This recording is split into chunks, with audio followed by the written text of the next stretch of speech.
Hello, Shaker Heights varsity baseball fans, and welcome in here back into Myrtle Beach, South Carolina at the Ripken Experience facilities. We are here at Crossley Field as Shaker Heights will be taking on General McLane and the Lancers in Game 2 of their run in these scrimmages. Shaker Heights taking on General McLane after winning yesterday's game 5-4 against their very first opponent, the Fairbanks Panthers. It was a weird little game, and the reason being is because Shaker never exactly had that comfortable lead. They did have a lead throughout the entirety of the game, of course, after the very first inning, and they had that 4-0 lead at the very beginning. Then the Fairbanks Panthers made it a little tighter at 4-3. After that, only one run would be scored by each side, and Shaker Heights was just narrowly able to scratch out that victory. Shaker, on the other hand, from their pitching standpoint, here's the case that they need to focus on. Today, they've got Casey Robinson back on the mound, and he will be their ace once again this season. Last year was his sophomore year. This year, he is in that junior position, still rocking here in the starting position. And here's the thing, he is still going to be Shaker Heights' go-to guy. He's going to be the home opener guy against Lake Catholic next week. And so this game will tell us a lot here on the broadcast debut of Casey Robinson. Then we should be seeing Jeremy Silver getting some relief innings as well, and that'll be important too because he is expected to be a starter throughout some games over the course of the season too. So some big-time pitching to be seen out of Casey Robinson, then Jeremy Silver. So keep an eye out for whoever's on the mound out there in black. For the guys in red, General McLane, they have been boasting to Shaker Heights all throughout these past couple of days. And what I mean by that is they're all at the same hotel, General McLane and the Shaker Heights ball players. So they have been saying that they have got the best pitchers. They've got sophomore kids that throw 90 miles per hour, while Shaker Heights has been a little more quiet. Shaker Heights hasn't exactly been boasting too much, but General McLane, even when they were in passing outside the Ripken Experience earlier, after the softball game that we covered earlier, General McLane was letting Shaker Heights hear it. And so hopefully Shaker Heights will be able to show that humble can sometimes mean that you are still able to get the job done. Shaker Heights versus General McLane coming your way. Right behind me, we're going to be seeing Casey Robinson make his debut. Thank you very much for tuning in. Vaughn Ullum on the call. Let's get you to it.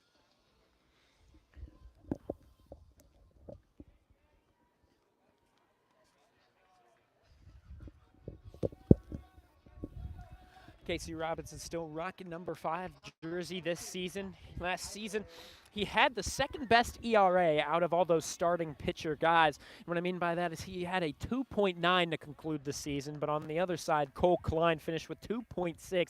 He had a phenomenal senior season, but Casey Robinson's looking to get it going here. Here, a quick grounder over to Isaac Lazar, throw across the diamond. Good extension from Quinn Malone, and it'll be one pitch, one out already for Casey Robinson.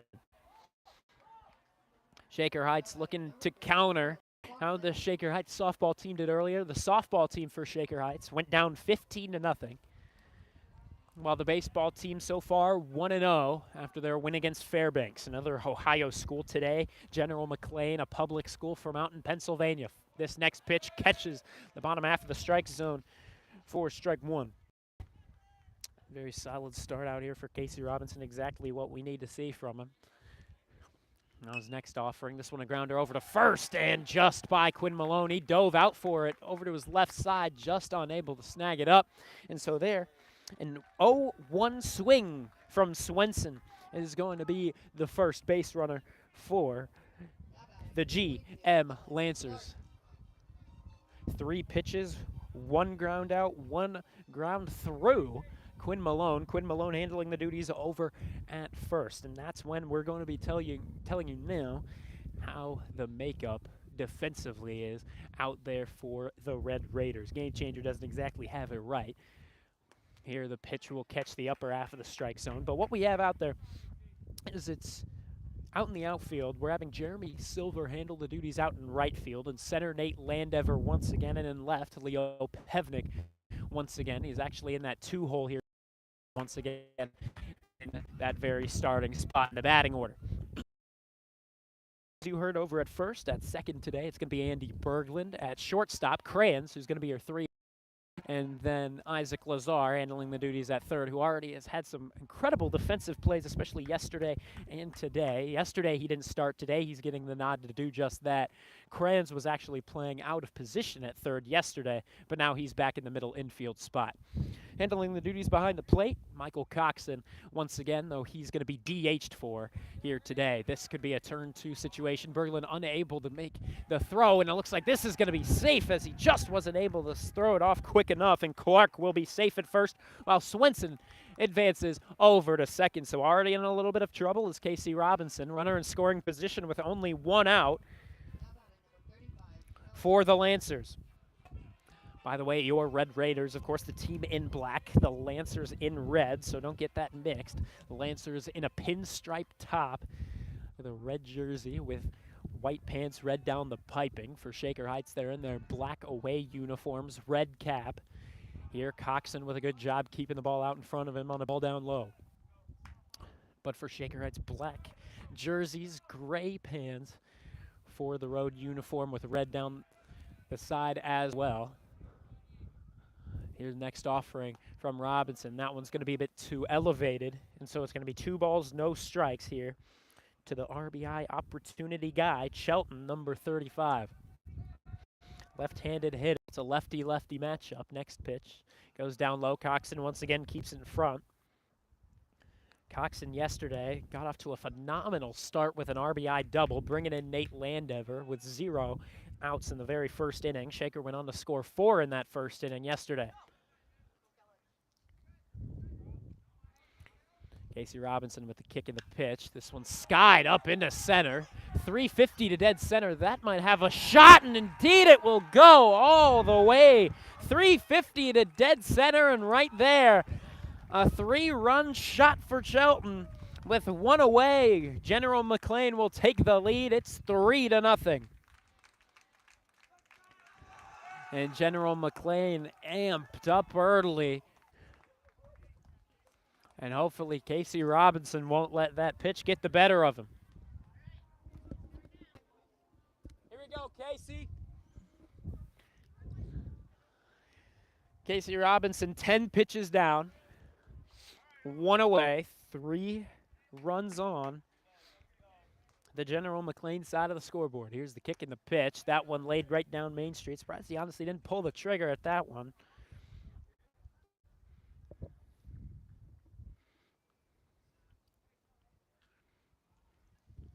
And now that one going to be right in the exact same spot. If he's not hitting it, why not? Isert the batter, number 0. Casey Robinson going to try not to let that last pitch and home run get the better of him. Here Berglund sets up right in front of the grounder. Throws on to first. Quinn Malone snags it for out number 2. Well, same kind of start, I suppose, for Shaker Heights if they're able to keep them at 3. Shaker Heights was just able to get 4 in that first inning, and, well, it didn't get out of reach after that. But now, of course, when you're on the opposite side and find yourselves down 3-0, it might be a little different for your offense. Casey Robinson there, throwing that one a bit too high and over. Cannon, the batter, wearing number 8 in the back of his red pinstripe jersey. This one outside as well. Man, Chelton, guy that you just kind of have to tip your cap to. I mean, that was a moonshot for Chelton.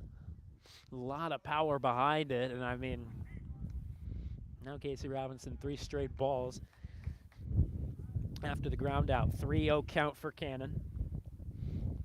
Now up to 16 pitches, his 17th on its way. Now one up high as well. 4-pitch walk issued to Cannon. Cannon will take his spot over at first. And up next will be Sharp, number 17. Wearing number 28 on the back of his jersey. Michael Coxon going to talk things over with Casey. Pats him on the shoulder and jogs on back to home plate. Thank you very much for tuning in. Vaughn Ullum on the call here from Myrtle Beach, South Carolina. Shaker Heights in their second game of scrimmages here in Myrtle Beach. Here, next offering from Robinson. Swung through and missed by Sharp. Cannon taking his leads off of first. Casey Robinson checking him over, but that's a pretty conservative lead. He's not going to be throwing anything over. There, Coxon once again keeping it in front of him. Drop into his knees. Salvo actually is going to be your batter, I believe. Now here, a swing and a miss. There's strike two.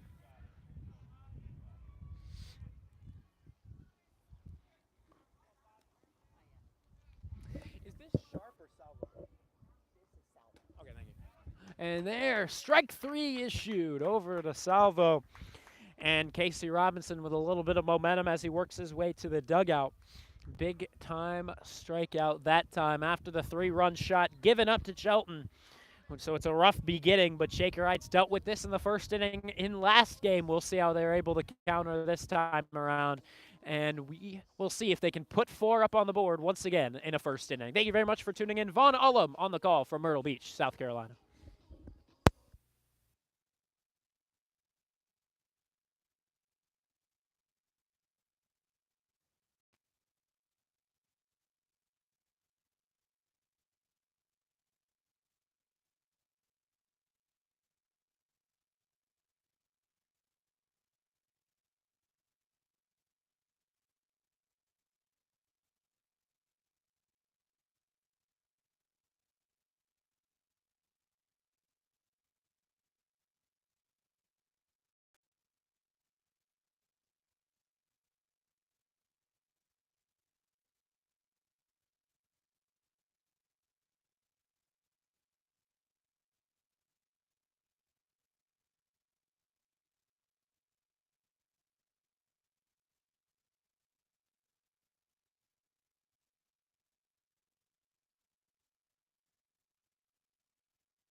Hello, everybody, and welcome in. We're getting set for the bottom half of inning number 1. Your batting order is going to start off with Nate Landever, the center fielder in today's affair, hitting lefty.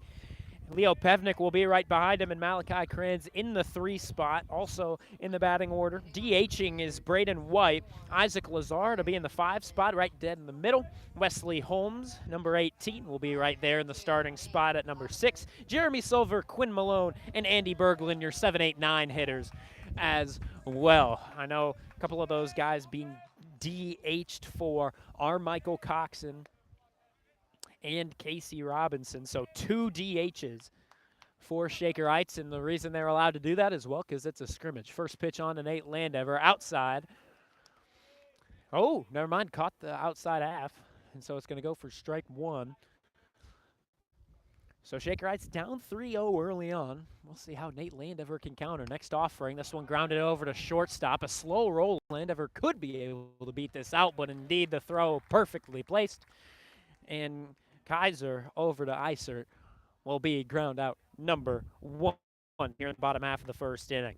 Up next would be Leo Pevnik, a guy that we have seen start both games out and left. Shaker Heights has a little bit more of a shortage this year in outfielders, and don't get me wrong, it's not a problematic thing. I mean, these players have proven themselves, and they are really good batters, and they are very, very solid outfielders. It's just the matter that you're not going to be seeing as much substitution out in the outfield that maybe as other seasons have been. Like last year, of course, Cole Klein would pitch and he would take the outfield. Of course, you would see guys like Andrew Fogarty take outfield spots as well. Will Tagan was always in the center field, and I think that's where Nate Landever is going to be taking that spot for a lot of the time throughout this season as well. 0-2 count here to Leo Pevnik, the kick and the pitch, righty-righty matchup. Did he go? Indeed he did. Pevnik surprised by it. The umpire not checking off to the first base umpire. The home plate umpire said he went regardless. Malachi Kranz now up 2 outs onto him. He'll shake the umpire's hand and get right into the batter's box. Kranz, of course, a guy that won't go down too easy. Hopefully he's at least able to give a difficult at-bat to this guy, Clark. Alex Clark doing just fine so far. 2 quick outs, and hopefully for him, of course, hopefully not for Shaker, he can get him in a 1-2-3. That pitch right down the middle as well. 1-1 the count. Malachi Cran's also in the sick Jordan's shoes, or I suppose Jordan cleats, showing him off today as well. Here's next offering, swing and a miss. He was trying to get a big hit with that, but unfortunately for him, with that big swing, he doesn't draw contact. 1 ball, 2 strikes to him. But yeah, the good thing about those Jordans is that they match the Shaker Heights uniform. Red and black are those Jordans. And here, an upstairs pitch that he will take. Braden White would be in the on-deck circle. Again, a designated hitter in today's game. We'll see if he is able to get that AB here. Still yet to see those famous Braden White bombs. This pitch down low. It'll work its way to a full count. And again, this is kind of what we're talking about all the way from, I believe it was 0-2 up to full. So it's going to be a payoff pitch with 2 away. General McLane up 3-0 here in the bottom half of inning number 1. General McLane able to get 3 hits so far. Shaker looking for their first one in the first inning. Here's Crans taking this one down low, and he thought he walked. Flipped the bat over to the dugout, but the umpire says no. Calls him out on strikes, and so with that, I can't, because then that'll be like way off to the side. Oh, okay, because my dad was saying on the thing you could kind of see a little bit more over here of this. That's just because we. Oh, the angle. Yeah. Okay. Sorry. He was like, I can't see first base. Tell Vaughn to move it a little bit. I see too much over here. Yeah, I can't really do that. Sorry. All right, excuse me. Bit of a technical difficulty. Just want to make it clear for the camera side. With the way the angle goes and how this camera has to be set up, unable to catch first base, and our apologies. It's just how the angle is sort of set up. Of course, we're not the professional guys. Can't get the cameras pointing everywhere. Our apologies. But the main point to note is that Casey Robinson, after giving up a 3-run shot in the last inning, is going to get, of course, another shot here in inning number 2. Hopefully he's able to keep this a 3-run game. General McLane and these Lancers up by 3 as we enter into the second.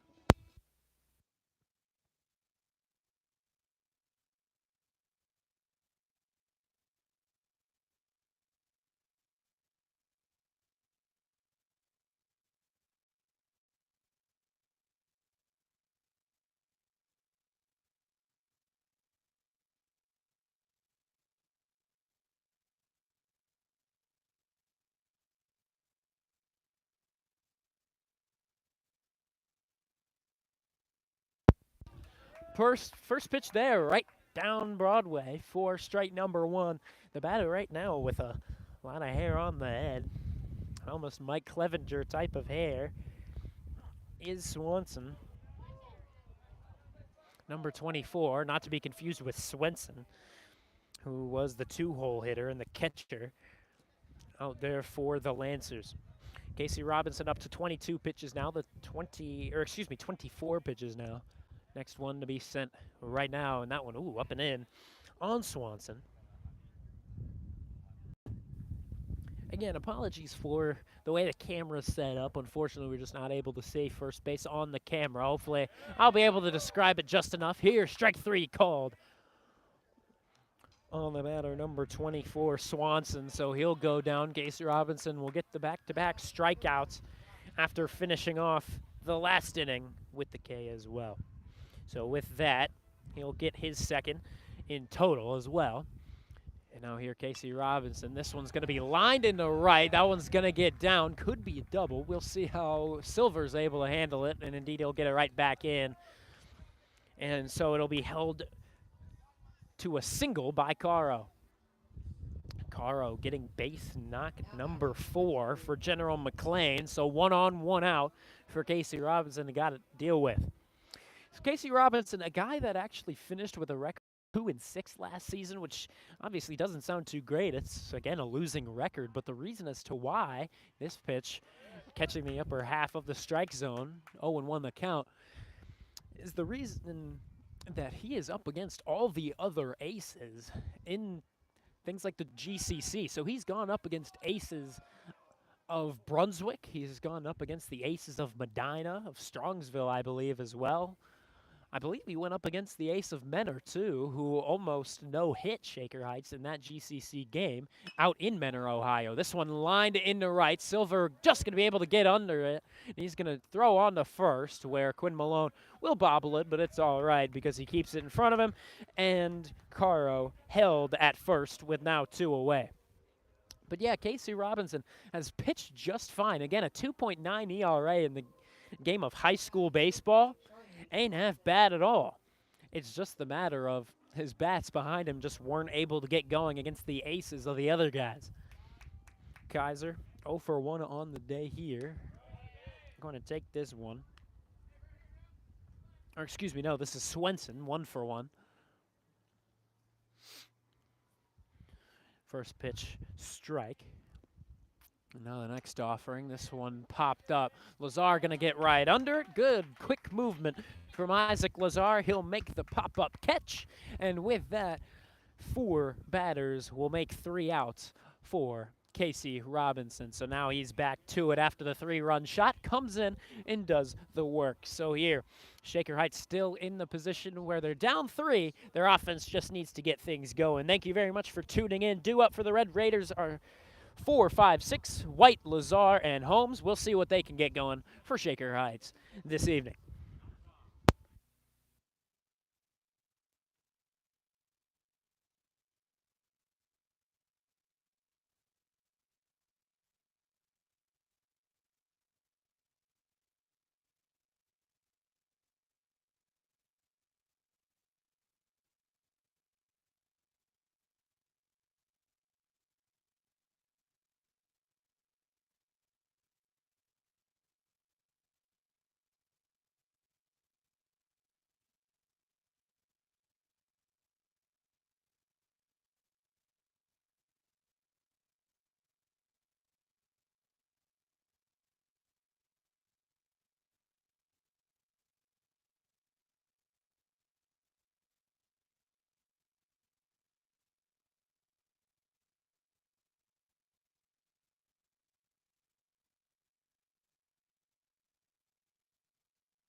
Braden White now stands in. We're going to start the bottom of the second with actually 2 of the hockey guys on the Shaker Heights hockey team. We're going to be seeing Braden White and Isaac Lazar, senior and freshman, go in the 4-5 spots. Wesley Holmes due up as well. Here, first pitch over to Braden White. Oh, that one up high. Almost got him up high, but here, he's just going to be able to take it for ball 1. Alex Clark doing all right, wiping the smile off of his face after the pitch. And now here, the 1-0. This one chopped over to left.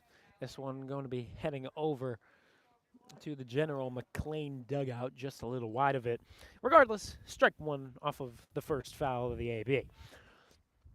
Clark only up to 13 pitches, his 14th to be set. And also, by the way, if you're wondering why Braden White is wearing number 2, when he switched with Sam Luther, apparently Luther didn't have the number that was required in the swap. So now he's got to wear number 12. This one popped up all the way out into right field, just about in the middle of right field. Sharp didn't have to move too much, just a little bit, maybe over to his right to make the grab. So that's going to be out number 1 here in the bottom of the second. Isaac Lazar, a guy that just needs to get the bat going. He's a bigger guy, and I don't mean he's tall, and I don't mean he's also a big guy in that kind of sense. I mean he's a muscly man for a freshman kid. Here's the first pitch to him. This one down low. Even head coach English, I think it was during a practice, he says that Isaac Lazar's muscle gets him a little bit scared because it means that in order to not be bested by one of his own athletes, he's got to get back in the weight room and he's got to get pumping. Isaac Lazar is just a guy that you know throughout his seasons with the baseball team, because Apparently, he's going to be here for 4 years. He's going to be able to hit some bombs. And this is going to fly all the way out in the left. Not where sure that one landed. Isaac Lazar sent that one far, far away. And that'll be the first strike to him. 2-1 the count with 1 away here. Braden White getting the fly out to right field. 17 pitches now to Clark. He is 18th to be pitch number 4 on Isaac Lazar. Here it comes. That one's just going to catch the outside half of the plate. Shaker Heights down 3-0, looking for their, I believe, their first base knock, and indeed that is the case. Next offering to Lazar. Ooh, almost up and in on him. Almost hit Braden White as well. He's got to be in control of the inside pitches. But right now, he's already racked up 2 Ks. Looks like both Clark and Robinson have gotten 2 each, but this time Clark is going to be issuing a walk on the payoff pitch. It was a 3-2 count with 1 away, but Lazar will be able to draw ball 4, and he'll jog his way over to first. So with that, out comes Wesley Holmes. Wesley Holmes in yesterday's game got an AB. Fortunately for him, wasn't able to get a base knock out of it. But this first offering upstairs, not going to take the hack at it, so it's ball 1. Shaker Heights down 3.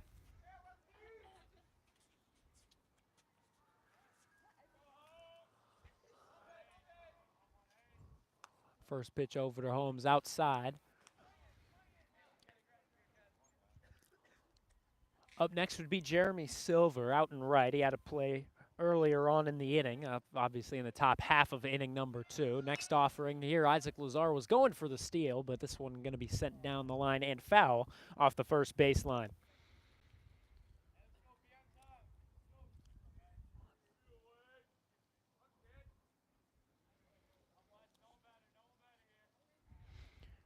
Clark still yet to issue a base knock from any of these Shaker batters. Here, Wesley Holmes once again sending it over to the right side. This one a lot more abrupt of a foul. This one almost making it into the dugout of the Red Raiders side. Clark now up to about 25 pitches, reaching that quarter century mark. Isaac Lazar waiting for the green light to once again take off.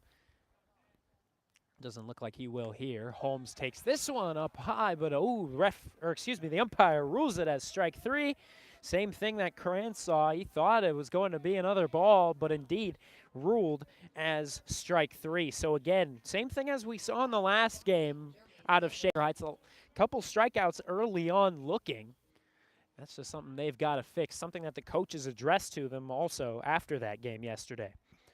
And right now, while General McLane is up 3, they can't be taking these kinds of pitches. That one inside on Jeremy Silver. Quinn Malone in the on-deck circle. We'll see if he gets his chance. Silver doing well at hacking at the ball so far. Silver yesterday got an RBI double. Looking to replicate the success here. Right now, batting .250 through the last 2 scrimmages.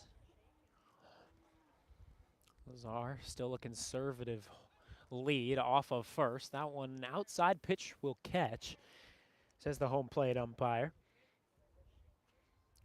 Silver, we're also expecting him to get a couple innings on the mound. We'll see how that goes. It'll be our first time on the broadcast seeing him get a couple of throws off. That pitch once again inside.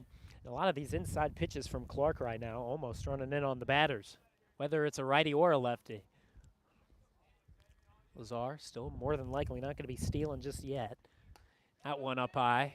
Good take from Silver. And again, our biggest concern before yesterday's game was, will he actually put bat to ball? Doing it in batting practice is one thing. Doing it in scrimmages between your own team is one thing. But when you're up against others, it's a whole new ball game. This one's skied out in the right center, and this time it's going to be Shelton, the home run man on the other side, getting under it, and he'll snag it for out number 3. Shaker Heights will be getting their first base runner, but couldn't do much with it, so 6 outs down. Of course, 15 more to come for Shaker Heights, but right now General McLane proving why they were talking all that smack. Thank you very much for tuning in. Vaughn Ullum on the call. Casey Robinson back out on the mound when we come back.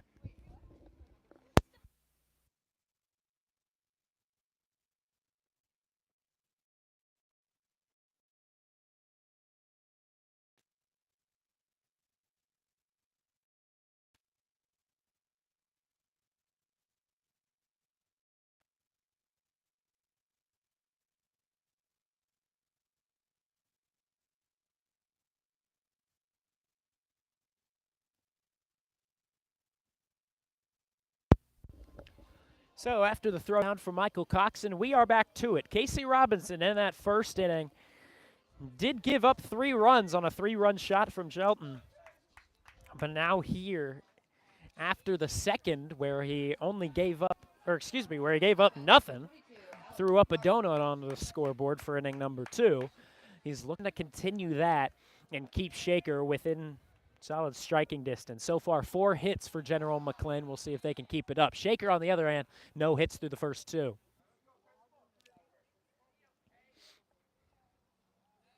Crossley Field, where we are here at the Ripken Experience. Next offering, this one's skied up. This should be an easy make for Nate Landever, who ranges in. A little bit of the wind might have caught it. He ranges over to his right a little bit, but he confidently makes the grab for out number 1. 2 pitches brings 1 out here in the top of the third. General McLane up 3-0, looking to extend the lead here in one of these middle innings. Casey Robinson now with 32 pitches, his 33rd to be delivered. As Alex Clark got the fly out. Or excuse me, this one's going to be 34. Here's the next pitch. This one lined over to right and just barely hitting foul down the line. That one just getting past first base. Quinn Malone would have had to make another diving play for that one, but here he won't be doing the same thing. Shelton back up. He's the guy that hit that bomb earlier on. 3-run shot out to 350 dead center. 302 out to left, 320 out to right. Almost like those kinds of dimensions at the Shaker Heights ball field. Of course, the difference would be it's not turf. Shelton takes this one, ball 1. 1 ball, 1 strike, even count with 1 away here. Next offering over to Shelton. This one skied out into right. This one gonna just be out of reach. Nate Landever needing to get out to the elevated part of the outfield. He'll make the quick throw in, and Kranz's throw off to third will be there. But Shelton going to hang on over at second and be content with the 1-out double. Shelton now 2 for 2. He's the guy you got to look out for now if you're Casey Robinson. And he is rightfully in that 4 spot. He is the power guy for this Lancer squad. So Coxon takes the unhappy walk back behind home plate. Casey Robinson, once again, cannot let Shelton get into the back of his head. 1 away, 1 man on in scoring position here for General McLane. This pitch down low and inside on Isert. 0 for 1 on the day so far. But yeah, right now all the extra base hits came from that guy Shelton. This one down low. 2 balls, no strikes to Isert. Robinson getting close to about the 40 pitch mark here in the top half of inning number 3. 2 balls, no strikes. And here's the 2-0 pitch. This one's skied up. This one should be a play for the second baseman, Andy Berglund. He will get there in time, out in shallow right. And there's going to be out number 2. On a 2-0, he had the green light to take the hack at it, but it's not going to prove well for the big bat. Shelton will remain out there at second. He'll be taking his lead in just a moment after the pop out in shallow right. First offering to the new man, it's going to go for strike number 1. Cannon now the new batter, 0 for 0. He reached on a walk in his last time. Designated hitter, didn't take the healthy hack at it, but this time he will. This one popped up. We'll see who gets it. It's going to be Isaac Lazar calling for it out in foul territory, ranging to his right and making the 3rd out grab in the top of the third. We'll be right back for the bottom of the third. Thank you very much for tuning in. General McLane still leading the Red Raiders out here in Myrtle Beach, South Carolina. Shaker Heights coming to bat.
And welcome back here. Vaughn Ullum on the call from Myrtle Beach, South Carolina, here at the Ripken Experience Facilities.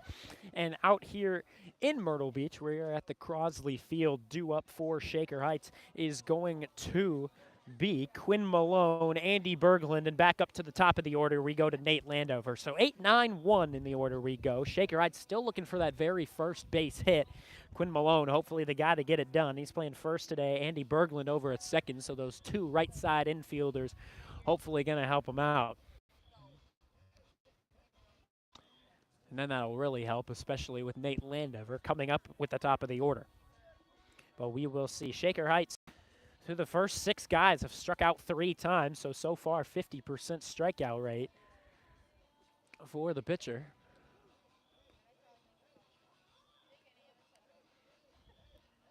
Isert now the pitcher.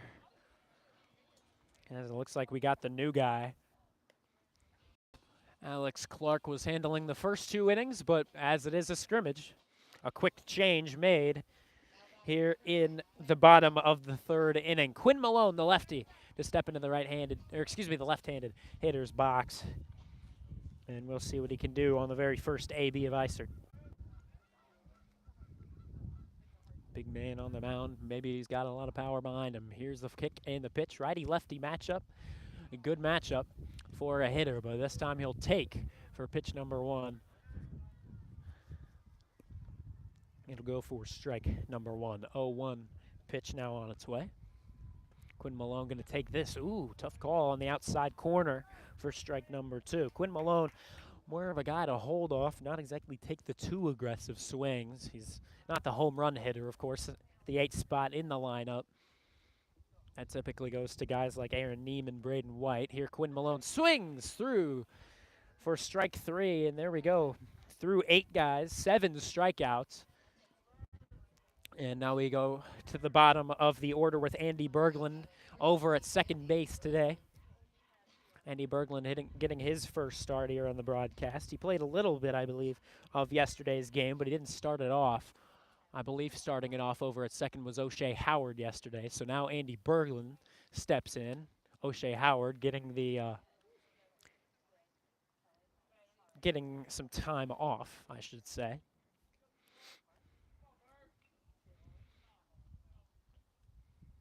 Now here, Andy Berglund going to line this one off. The shortstop makes the play. Kaiser's throw. He's going to slide into first. He'll be safe. Andy Berglund with an infield single to get Shaker's first hit. And though it didn't leave the infield, it'll still help him out any way they can, because now we head back up to the top of the order with number 1 in the order, but actually number 2 on the back of the jersey. Nate Landover steps in the left-handed box.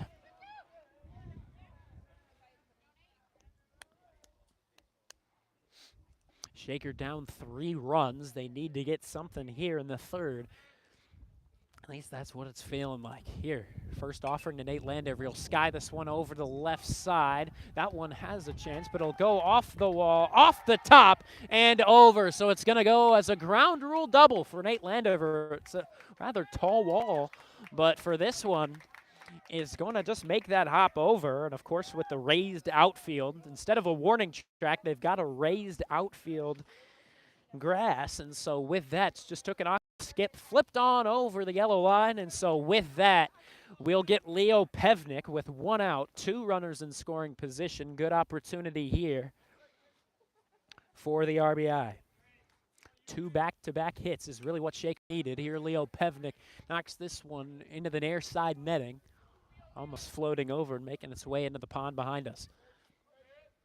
Malachi Kranz would be the next guy up. He's in the 3-hole. Again, one of those contact guys. Got a hit yesterday.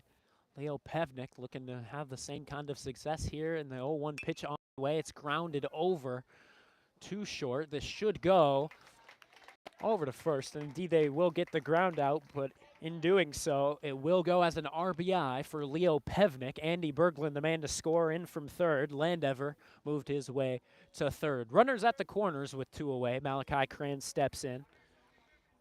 Had to deal with 2 outs last time in the first with 2 outs once more, but this time it's an RBI situation. Runners at the corners isn't true. Only a runner on third. After the ground out of Leo Pevnik. Here, swing and a miss for Malachi Kranz.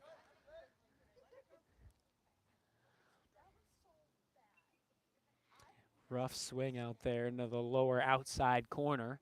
Shaker now down 2-3-1 is your score. We'll see what Kranz can get done here on the next pitch. This time he'll take it on the outside part. Try to go to that same kind of location on the plate. This time he decides not to go for it, which was definitely the move. Kranz 0 for 1. Struck out looking his last time up. The payoff pitch came to him. The umpire called him out, even though Malachi Kranz had flipped his bat over to the dugout thinking he would take the walk. Even count, 1 ball, 1 strike, 2 away, runner on at third. That's in the form of Nate Landever. He's a quick guy, so if a ball gets past the catcher Swanson, he'll more than likely be making the bolt for it. Certain this one once again outside. Braden White up. We'll see if he gets his opportunity to get an RBI. He had a base knock yesterday, only a single off to right, opposite field. Base hit for him, which isn't exactly what you see too often. It's kind of what we need out of Braden White early in the season. Here's the first offering from Kranz. This one going to get past him. Nate Landever going to bolt off to home plate, and he makes a stand-up run and closes this lead off to 1 run. There's run number 2 of the bottom of inning number 3. Shaker Heights once again bringing this one down to a 3-run lead for General McLane. And now Kranz deals with a 2-1 count. You never know how Kranz can swing the bat. One good piece of contact can tie this one up. And here's the first offering off to Kranz. This one popped up into the near side netting. This one going to fall. And Braden White, as you can see in front of your camera, going to snatch it up and give it back to the umpire. 2 balls, 2 strikes, 2 outs. 3-2 ball game for Malachi Kranz now, who's 0 for 1 on a strikeout. Isert up to now 13 pitches. And now this time he will. As actually it was a full count. And this time it's going to go as the walk Kranz wished for last time. So now he'll get the jog over to first. And this time it'll be the right call. Not take the hack at Braden White. 0 for 1. I believe he flew out to right. Up. 2 away. Here's the first pitch. This one clips the outside half. So yeah, Braden White, as we were saying, a guy that it's good to see him get the easy single off to opposite field, because typically last season only had 6 hits, but 3 of them were home runs.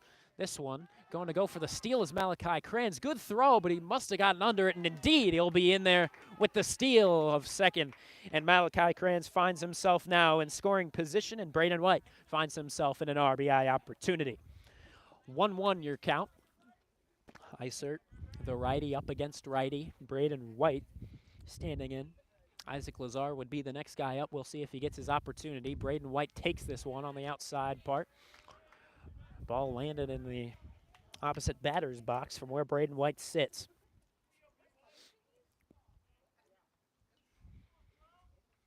Kranz taking his lead off of second. Here's the 2-1 delivery. White swings through this one. He was looking to take the lead with a swing like that. but not able to draw contact. So now we're evened up. 2 balls, 2 strikes, 2 away in a 3-2 game. Isert's next pitch swung through, but this one gonna escape out to the backstop. The throw on to first, it's gonna hit off of White. And here, Kranz going to the plate. Did he get under it? Indeed, he did.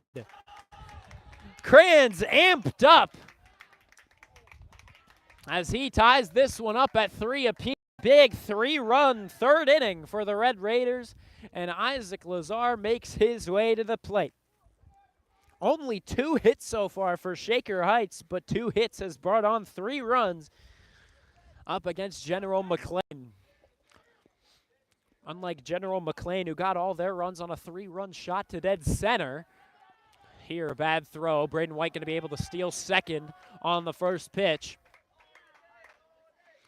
Unlike them, Shaker Heights playing a little bit of something you see out of like the Cleveland Guardians, a little bit of small ball baseball. And right now it's getting the job done. Isaac Lazar walked his first time up. He drew the first pitch ball, and here he's going to get a second pitch ball. 2-0, your count. And Swanson has seen enough to make him go to the mound and talk some things over to Isert.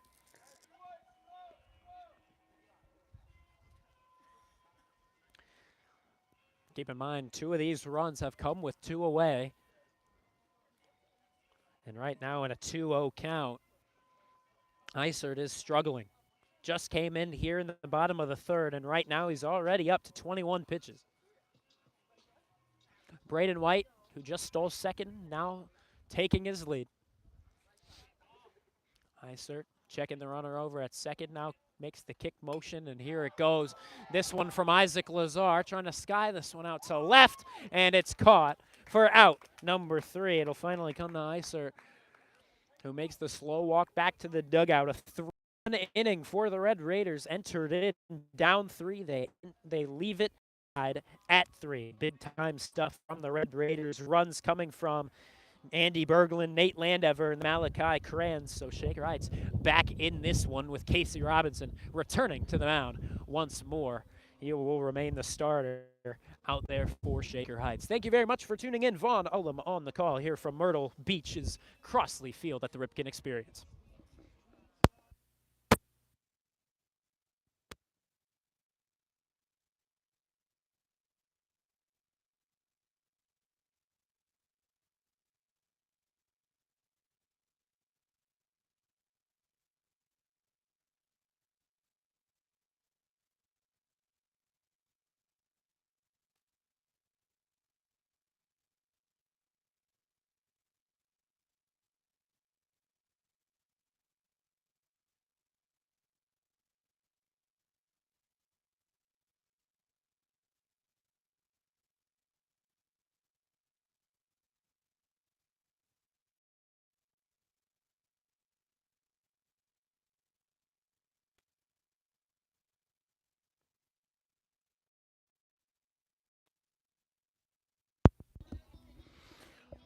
And now here we enter into the middle inning. Inning number 4. Shaker Heights has tied this one up at 3 runs apiece. First pitch of the new inning from Casey Robinson, who has kept this one at 3 runs for General McLane after the first. 0-1 your count to start off the AB. He'll take a moment on the mound. Now he'll get back and set. And now here's the first pitch. This one grounded right back to the mound. Robinson handles, and the quick little throw over to Quinn Malone will be out number 1. 2 pitches brings 1 out for Casey Robinson, who has gotten back to being comfortable on the mound, and that's what we need to see out of him. Casey Robinson, one of those guys throughout the regular season that you don't see get too uncomfortable, too in his head. He just plays the game of baseball, and he loves doing it. That first pitch inside, maybe a little bit low, and that's going to be ball 1. But yeah, people like Tyler Zach can sometimes struggle with that. Quinn Malone sometimes as well. Casey Robinson, the junior, however, continues to just play his game, and he's not the kind of kid to let a 3-run home run against him get the better of him. Next offering a little up high, but he took the cut at it, and so with that, it's going to be 1 ball, 2 strikes Off to the batter with long hair, Swanson, number 24. 0 for 1 on the day so far. Now this next one going to miss the mark. It'll go, I believe, 2-2, and indeed that's the case. Even count from Casey Robinson nearing the 50 mark, and I mean, when a kid's only pitching about 50, when he's nearing 50 in the top of inning number 4, that pitch count is just fine. That's where it needs to be, especially if you're up against a team like General McLane, who started off strong. This one up high, it's going to work its way to a full count. And this is actually going to be that pitch number 50 on the payoff. And this one tapped and foul back into the backstop. Lights are now necessary here at the Crosley Field, based off of the Crosley Field that was home to the Cincinnati Reds from 1912 to 1970. Next pitch from Robinson. This one cut on, lined into the glove of Andy Berglund. Quick reaction, worked his way over to the right side, and there is out number 2 in inning number 4. Casey Robinson looking comfortable, and it's looking good. But yeah, for the dimensions, 302 to right, 320 to, or excuse me, 302 to left, 320 to right, and then dead center is 350. That's what made Shelton's home run so shocking. It's because he had it go all the way out just over that numeral 350. But yeah, the fun fact that the Ripken Experience has about this place, and of course this isn't the exact ball field, but it's based off of it, it's the fact that all of the outfield, instead of a warning track, this one's fouled off to the left, 1-2 the count with 1 away. It's the fact that there is no warning track, but instead the ground elevates on you and works up onto the wall, something that we kind of see out of like the Astros' former field. Of course, they've gotten rid of it because it's known to be some sort of a safety hazard, but of course, that was incredibly elevated. Here, ball 2, 2-2 goes the count. But it's only a little bit of an elevation for these outfielders. This one, ooh, surprisingly, not getting the call. So that works its way full. Casey Robinson looking for out number 2. And this one's not going to be able to catch. It'll go just a bit too high and outside. So we will wait up on that next out from Casey Robinson. I believe there's 2 away. Scoreboard says 1, and indeed it is 2. Caro, 1 for 1 on the day, will now step into the right-handed hitter's box. Lefty-righty matchup, so to the advantage, or excuse me, to the advantage of Kaiser, who's actually 0 for 2. Caro's the man taking the lead off of first. 3-3 game. Casey Robinson looking all right out there at first. Or excuse me, looking all right out there on the mound. His 59th pitch on its way. And now here's the throwdown on the first. Good throw from Michael Coxon. Thought he almost made it. He's smiling off to the home plate umpire, giving a little chit-chat. And now 2-0 goes their count. Casey Robinson now with pitch number 60. And this one's skied up. This one should be out of play off to the right side, and indeed it will be deep into foul territory. It will fly on out. Quinn Malone hustled to get on over there, but unable to make the play. Kaiser 0 for 2, as we said. Even though he's been in the leadoff spot, he hasn't struck out. It's just been things like pop-ups and ground-outs that have taken him out of this one. So now here's the 2-1 offering to him, and this one's sent over to Isaac Lazar. Lazar doesn't want the force out at second. He throws across the diamond, and Quinn Malone, well, oh, they say he's off. Ooh, Quinn Malone not getting the call to go his way. Great extension, but the infield umpire said he just dragged his foot off the bag. And so in doing so, Kaiser will be reaching. Caro moves up to second, so now that moves into an RBI opportunity for General McLane. Honestly, a good back and forth game so far. General McLane looking to rekindle that lead back. And first pitch inside on the new batter, and that is indeed Swanson.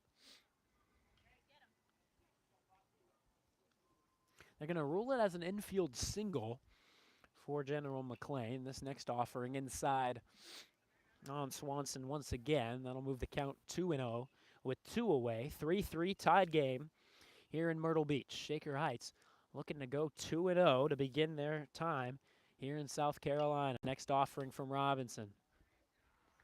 Just a bit down low. Thought that would have caught, but indeed it did not. So Robinson now with his 64th of the evening game.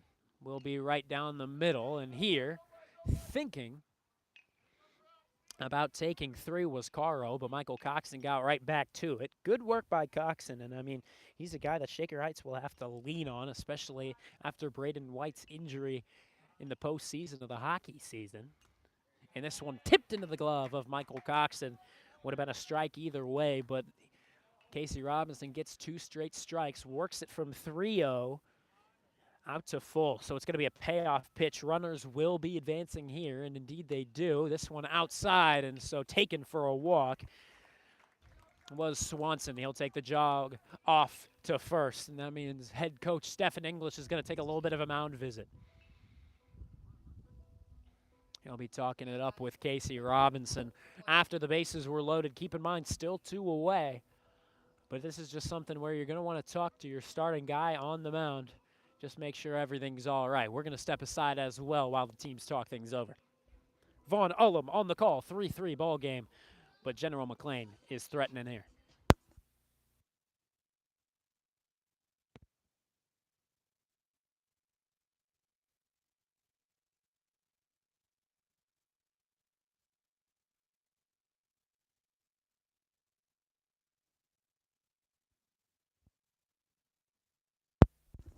Out of the mound visit.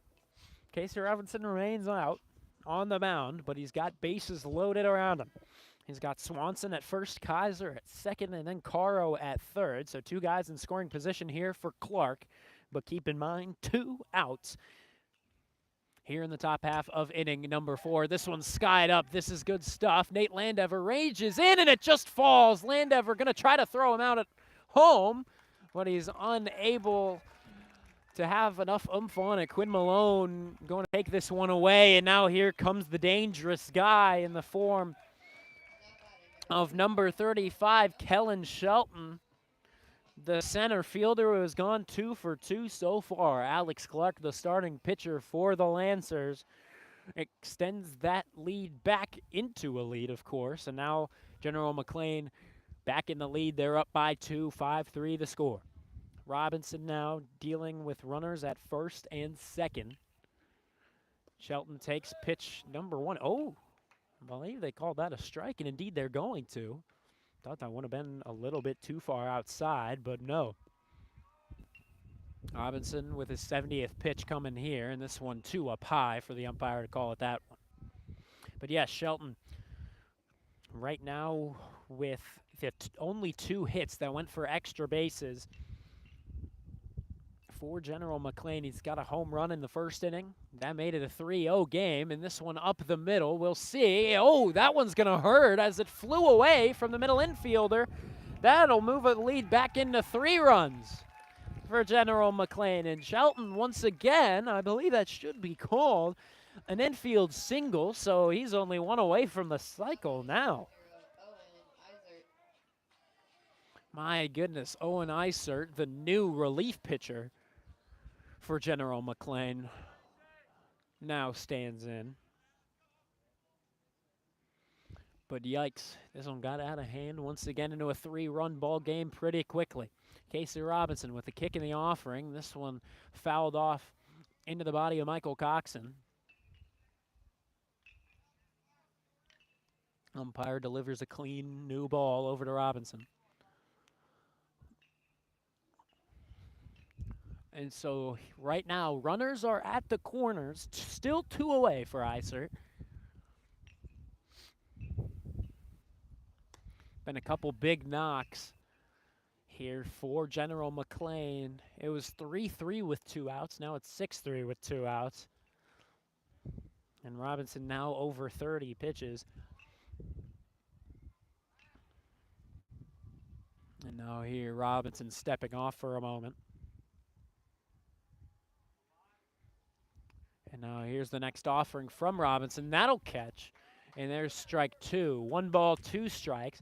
Again, it'd be good for Robinson to come out of this one with the strikeout. But we'll see if he's able. Runners at corners, 2 outs, 1-2 pitch. Here comes outside, ball 2. 2-2 goes your count. Casey Robinson now up to 75 pitches. 3/4 of the way to that 100 mark, but we don't believe we're going to be seeing Robinson get all the way up, considering he's going to, again, take that home opener game against Lake Catholic, and that's going to be a tough game between known opponents. Here, a full count, payoff pitch on its way. This one down low. And once again, bases are going to be loaded with 2 outs. English won't make his way out. He'll still stay put out there in the dugout. Shaker Heights still down by 3 with Cannon coming up to the plate. Cannon 0 for 1. He drew a walk in his first plate appearance, but after that, unable to get it done. And now here, Isert getting a pinch runner, giving mercy to the pitcher, who's going to make his way back into the dugout to try and get well rested before he makes his way. Looks like Eli Stolfus making his way to the bullpen. He came in for a bit of a save situation in yesterday's game. And maybe he's going to be acting in relief this time. We know Jeremy Silver should be getting a couple reps here today. That should go for strike 2, and indeed it will. 0-2 goes your count now. And so once again, 2 strikes on Cannon with 2 away. Once again, base is loaded. Isert on first, Shelton on second, Clark at third. Be good to get out of this. Here, this one low and outside. Coxon keeps it in front of him. Shaker down by 3. It's Robinson's job to keep it there at 3 and still within striking distance. This one up high. It's worked back to even at 2-2. You can assume if Robinson were to walk him here, that English will make his way out to the mound. Can't let him go for much longer. Next pitch, however, will find the zone. This one fouled away off the left side. Good fight away from Cannon. Again, 0 for 1. Robinson looking to keep him hitless, but not allow him to reach base on either a hit by pitch or the walk. Here, next offering. This one's skied up. That one's going to get out of play over to the left side as well. Robinson laying in some good pitches. He just needs to blow one past Cannon. Right now he's making good contact.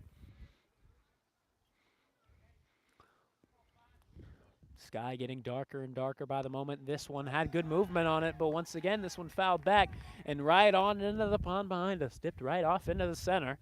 No one's going to be seeing that baseball for a long time. Bases loaded. 2-2 count. Here it comes. This one low and outside, and oof. Robinson clearly looking a little aggravated. We'll see if this ends up as a walk. You can imagine English makes his way back out, as he'd be walking in run number 7 for McLane. The kick and the pitch. And a swing and a miss.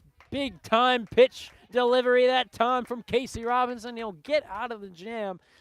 He did allow 3 to come across there in the middle inning, but he didn't allow much else there. He found himself in a tough situation again, but here it'll once again return to a 3-run deficit with General McLane in the lead. They're up 6-3 in the middle of the 4th inning. Shaker Heights coming to bat when we return.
Isert allowing 3 runs to come across was enough.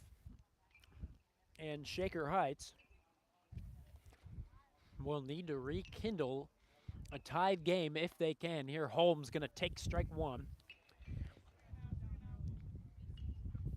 Was thinking about going around, but held off. Regardless, it'll end up as strike number 1. Shaker down 6-3 after a 3-run inning. Coming from Isert, but Isert now out.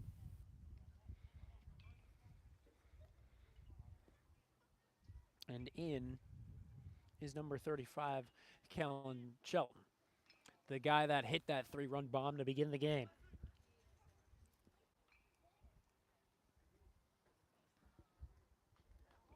Mike Scott.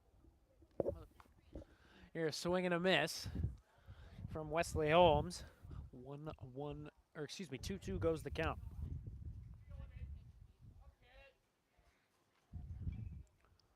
Next pitch, here it comes. This one inside. The count goes full. Can someone go tell Mike Scott that it's a new pitcher? Yeah. And now here the payoff pitch. Ooh, comes my way.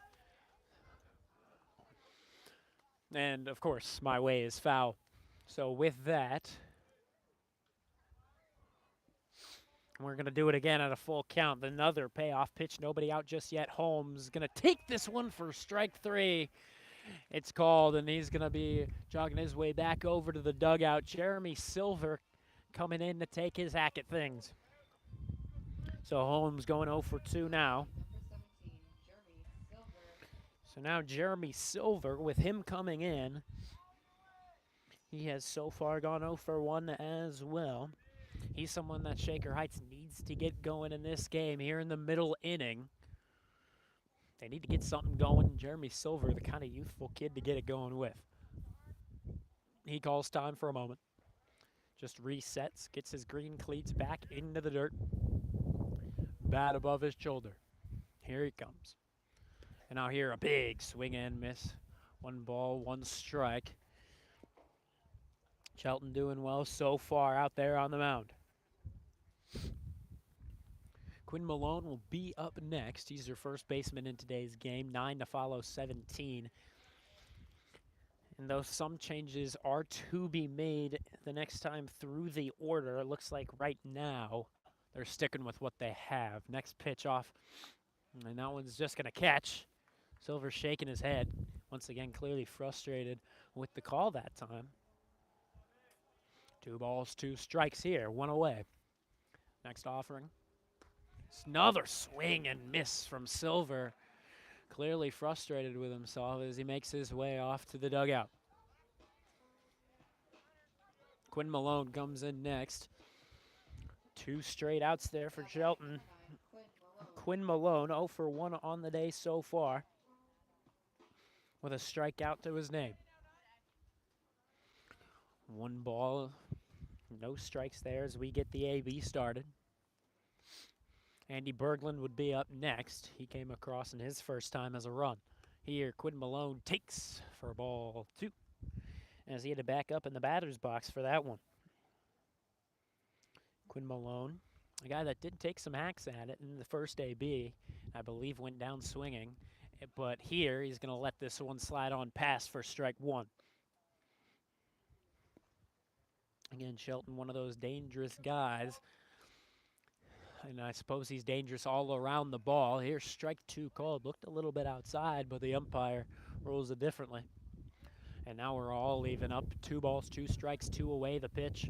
And here Quinn Malone grounds this one off to the shortstop. He'll lose it in front of him. Quinn Malone bolting to first, and it looks like the throw there was in time. Malone will be out on the grounder. So now looks like we're going to be getting some substitutions. We'll reiterate the defensive lineup out to you, and we'll also tell you how the new pitcher lineup goes as well. Thank you very much for tuning in. Vaughn Ullum with the call here at Crosley Field in Myrtle Beach, South Carolina.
through 4. Jeremy Silver is now going to be your relief pitcher out on the mound. Michael Coxon still with the catching duties behind home plate. We'll get the defensive makeup once we have it officially written on Game Changer. And excuse me, I was watching Jeremy Silver's first warm-ups on the mound. Didn't hop in front of the camera for that post-4th inning conversation to you guys, so I'll be doing that in the middle here in inning number 5. This one popped up, and it gets past Andy Berglund. He just ran right past it, and with that, it's going to go down as maybe an error, maybe should go down as an error. Going to be an outfield error. We'll see how Game Changer wants to rule it, but yeah, that time he will reach no matter what. And Shaker Heights already down by 3. Can't let any more slide on past, so the base runner is coming in handy right now for General McLane.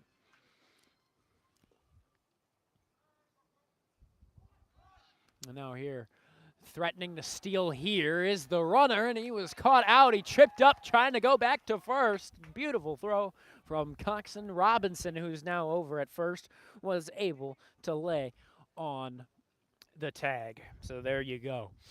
And now here's the defensive makeup now. We have Quinn Malone out in right. Leo Pevnik moved from left into center.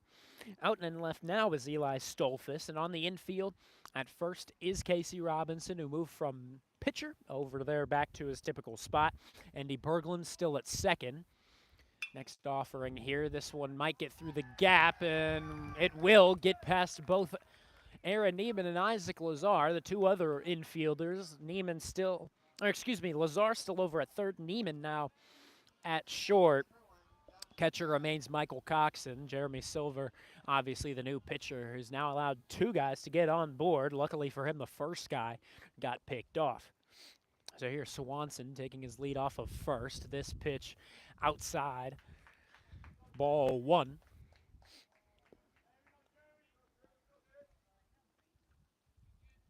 Jeremy Silver, green cleats, don't exactly match the uniform, but if it gets the job done, it gets the job done. You can't complain. Caro 1 for 1 on the day. Also reached on a walk earlier on as well. Here a swing and a miss from Caro. A little bit of a weird looking swing coming from a good pitch of Jeremy Silver. So with that, it'll go as strike number 1. We're off to even, 1 ball, 1 strike, even though I'm not sure if you can see it. The scoreboard calls it 2 balls, 0 strikes. But obviously with the swing and miss, that's what you're going to get. Michael Coxon going to fake the throw down, or I suppose rethink his decision as his arm travels forward. So with that, 2 balls, 1 strike. Runner advances from first to second. Swanson now in scoring position. And RBI opportunity for Caro.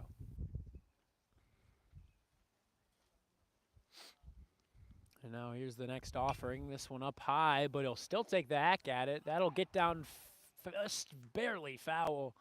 Thought that one actually landed just left of the white line, but indeed it did not. Says the home plate umpire, who looks straight down the line. So that works it full, actually, from 3-1 to 3-2. We count it down. 3 balls, 2 strikes, 1 away. With a runner out on first, or excuse me, runner out on second in the form of Swanson. And Silver checks over at second twice. And now here's the 1-out payoff pitch. This one grounded over. It's going to be Silver checking the runner at second, keeping him there. Now throwing on to first. Robinson snags it up for out number 2. Good work from Silver that time.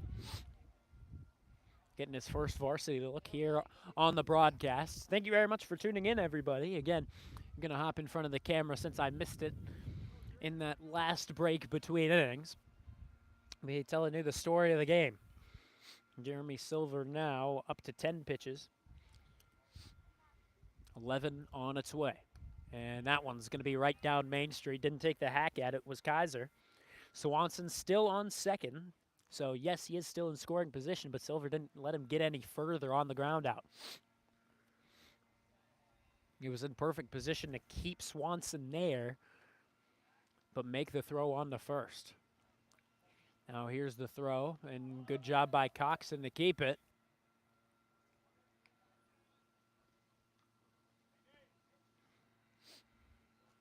Coxon doing really well at keeping pitches in the dirt in front of him, and that is just something we're going to value for the entirety of the season. This pitch, ooh, looked inside, but the umpire rules it a strike. He's been calling some of those throughout the night, and as I say to all these players and coaches, no matter what, if an umpire is consistent, it's all you can work with. A strike zone is a strike zone. This time, ball going to nab the foot of number 2, Jay Kaiser, who's 1 for 3 and now reaching once again on the hit by pitch. Had him in a 1-2 count and just got him. Unfortunate little pitch that time. Now Charlie Swanson now digs in the right-handed hitter's box. Lefty-righty matchup here. Silver being the lefty, Swanson being the righty. But here, strike 1 called on the lower outside half. I suppose lower outside corner. 0-1 to begin the AB. Next one is popped up into the caging behind home plate. Coxon delivers a fresh new ball off to Silver. Swanson 0 for 1 on the day.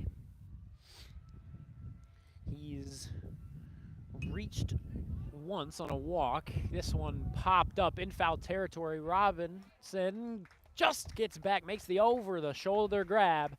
Good athletic effort that time from Casey Robinson to keep this score where it was and keep the base runners where they were and getting that extra third out to conclude the top of inning number 5. So as I promised you guys, didn't come in the break between the 4th and the 5th inning, so now I'll be right back in front of you. Shaker Heights right now down by 3, and the reason being is because of a 3-run home run and then also just a shaky little end to Casey Robinson's performance. Casey Robinson started off a little poorly, then came back up, was in that comfortable spot and locked them down in between for innings number 2 and 3. Then in inning number 4, it just kind of dropped off again, and he allowed 3 to come in that 4th inning. So with that, Shaker Heights was able to get 3 in one of those middle innings as well. It came off of the pitcher number 0, Isert, for General McLane, and he came in, gave up 3 runs, and that's all General McLane wanted out of him,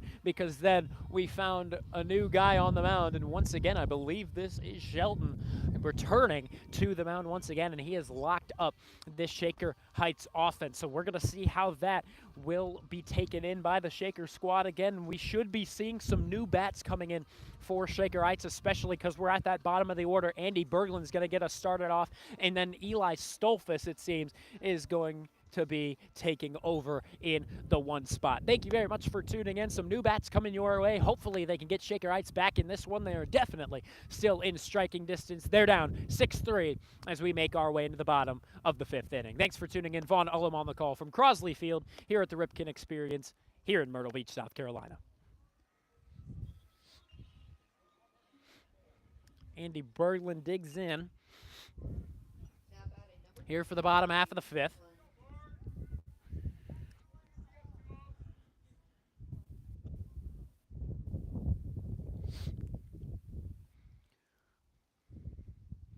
And here the first pitch over to Berglund. He'll take it a little up high, but still ruled strike number 1. Berglund in his first time up, able to get that single, and later came around to score.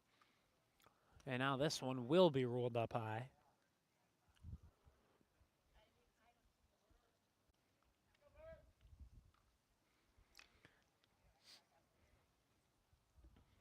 And now the 1-1, and this one taken right down the middle once again for a strike.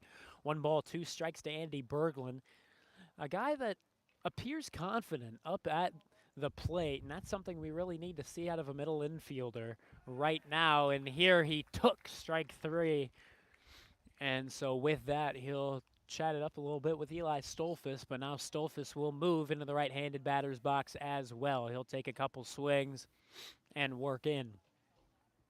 Stolfus, a guy that came in for the save yesterday, but today he's acting as an outfielder mainly. Hey, Leo, tell them to get on Game Changer, bro.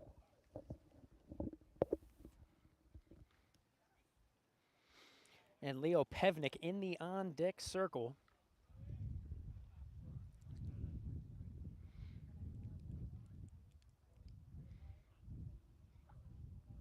Oh, looks like Michael Coxon might get the opportunity to bat as well. We'll see how that all shapes up behind us. But right now, 0-2 the count already. Over to Eli Stolfus. And with one away from the Andy Berglund strikeout, Stolfus hoping not to be the victim of back-to-back K. Here's Shelton with another one here. This one fouled off into the backstop. Way to stay alive from number 6.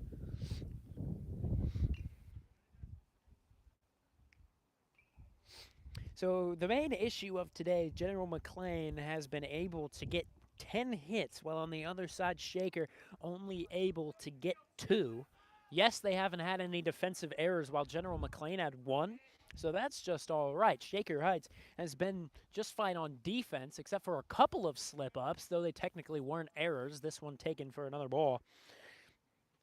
And so mainly the thing we have to take away, of course, if Shaker Heights isn't able to come back into this one, is just they need to get more hits. But Eli Stolfus just heard what I was saying, and he decides to make the contact and make the bolt to first as that one snuck up through the middle of the infield, and he will be the first base runner here in the bottom of the 5th. So Leo Pevnik returns to the plate here. Pevnik, a left fielder here today. It looks like on Game Changer he was supposed to be subbed out for Michael Coxon, but that's not going to be the case here as Pevnik stands in the right-handed batter's box. Stolfus threatening to steal a little bit of happy feet out on his lead. So now Pevnik 0 for 2 on the night. Will take strike 1 looking that time. 1 away here, runner on at first. That's Eli Stolfus. Shaker could use a good batting performance here, and with Aaron Neiman coming up, you gotta get something going in front of him. Leo Pevnik, however, looks through strike 2 as well. Shelton up to 21 pitches, his 22nd to be on its way. And he'll swing through strike 3. Pevnik frustrated, and you can see it. But Neiman hopefully able to get something through here.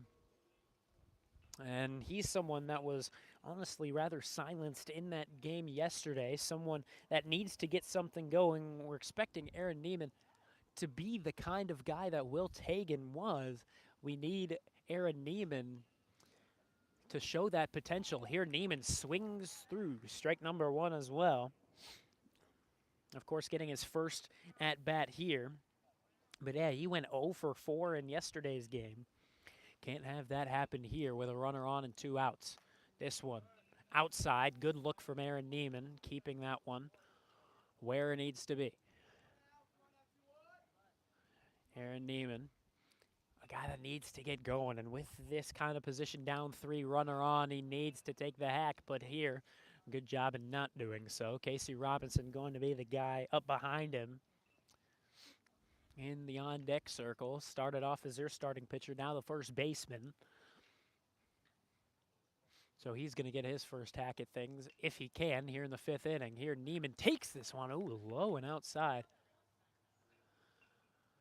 for strike 2. Now we're seeing a little bit of the inconsistencies coming out of the umpire. 2 balls, 2 strikes, 2 away. Eli Stolfus taking the lead off of first, and he's going to be going for the steal. This one popped up, and this one was fair for an extra second, and they're yelling at Neiman from the dugout to run, run, run, but it will take the awkward bounce and end up foul. Stolfus was running all the way to third. He's just going to run across the diamond and make his way back from corner to corner. 8 o'clock York time out here in Myrtle Beach, South Carolina. Beautiful conditions, still not at all chilly. It's 65 degrees under a black sky. Here's the next offering, and Neiman called strike 3. And Neiman goes down looking, and again, that's just more of the issues that we're seeing out of Shaker Heights. We're seeing in some of these scrimmages, some of the tendencies of batters, and right now, some of the things that we're seeing are that they have been taking too many strike 3 called strike 3s, that is. And so they just got to swing the bat more. especially in high school baseball where umpires don't exactly have the most concise strike zone. They don't exactly stick to a very, very tight strike zone.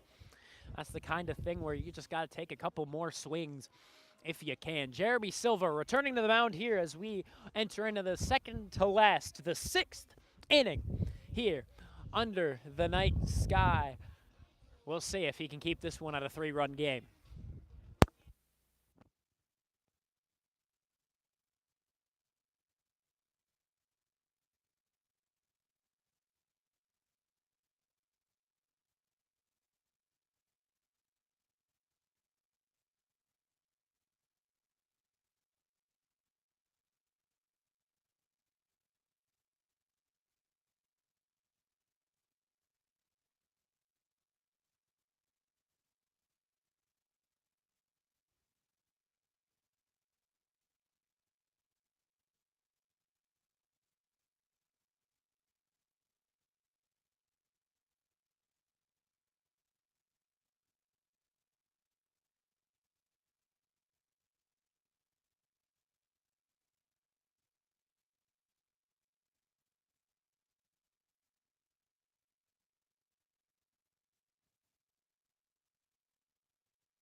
Jeremy Silver back out to the mound. 6-3 ball game with General McLane in the lead currently. Here's the offering from Silver, grounded over to short. Neiman handles. Neiman with a double pump makes the throw on, and a good pick by Casey Robinson over at first will get the first ground out of the new 6th inning. Shaker Heights only with 6 more outs to work with, 3 runs to make up for, and keep in mind they got to keep the score where it is, especially against a guy like this. Kellen Shelton making his way back, and this man is dangerous. 3 for 3, triple shy of the cycle. And that'll be amazing if it happens. It's a bigger guy, but if he hits it just where it needs to, a triple isn't exactly out of the question, especially with the way he's been swinging it. And you can see him taking those big hacks out of the batter's box. We'll see what happens there. 1-0 pitch from Silver. This one once again down low. Maybe trying to pitch around him a little bit. You can't exactly blame him if that's the way they're going to try to go about Shelton. Shelton in the 4 spot here today is that power guy and that consistent power guy. Typically, you get more of the consistent hitter out there in your 3 spot, and you typically throw in all power into your 4.